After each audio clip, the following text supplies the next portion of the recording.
অধীর চৌধুরী পুরনো সাংসদ, তাকে শ্রদ্ধা করেন তিনি, কিন্তু বহরমপুরের উন্নয়নের স্বার্থে এবার পরিবর্তন জরুরি। মানুষই ঠিক করবে কে হবেন ম্যান অব দ্য ম্যাচ। বহরমপুরে প্রচারে বেরিয়ে মন্তব্য তৃণমূল প্রার্থী ইউসুফ পাঠানের। জবাব দিয়েছেন অধীরও।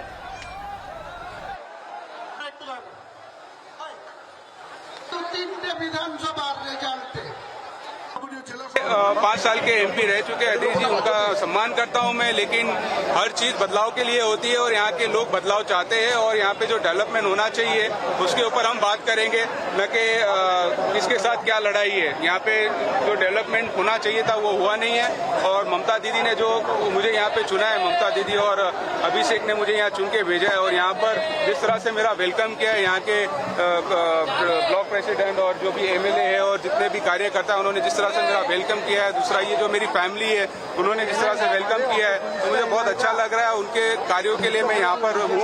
और दूसरी बात ये है, जीतने की बात है, ये आखिर में जो जनता है वो डिसाइड करेगी कि मैन ऑफ द मैच कौन है। তৃণমূল পার্টি আমাকে হারাতে চাই আর বিজেপি পার্টি তার আসন সংখ্যা বাড়াতে যায়।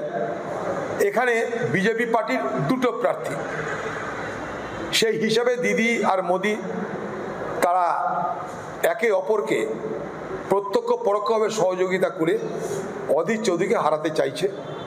সেটা একটু কান পাতলে আপনারা বুঝতে পারবেন এখানকার মানুষ কি বলছে। আমরা চাই যে খোকাবাবু এসে লড়ুক, আমি চাই বাংলার দিদি কমসে কম বলুক যে অধীর চৌধুরীকে পরাজিত করতে চাই এবং অধীর চৌধুরী যদি না হারে তাহলে আমি মুখ্যমন্ত্রী, আমার পরাজয়। কদিন আগে তো রাজ্যসভার ভোট হয়ে গেল, সেই রাজ্যসভার ভোটে তৃণমূল দল তাদের রাজ্যসভার এমপি হিসাবে আজকে তৃণমূলের প্রার্থীকে তো সুযোগ দিতে পারতো, তাহলে তো প্রকৃত সম্মান দেওয়া হতো, তারপরে লড়াতে পারতো। কমসে কম এটাও বলতে পারতো যে লোকসভায় হারলে রাজ্যসভায় তার স্থান সুনিশ্চিত। বাংলার আওয়াজ, বাঙালির আবেগ, জি 24 ঘন্টা।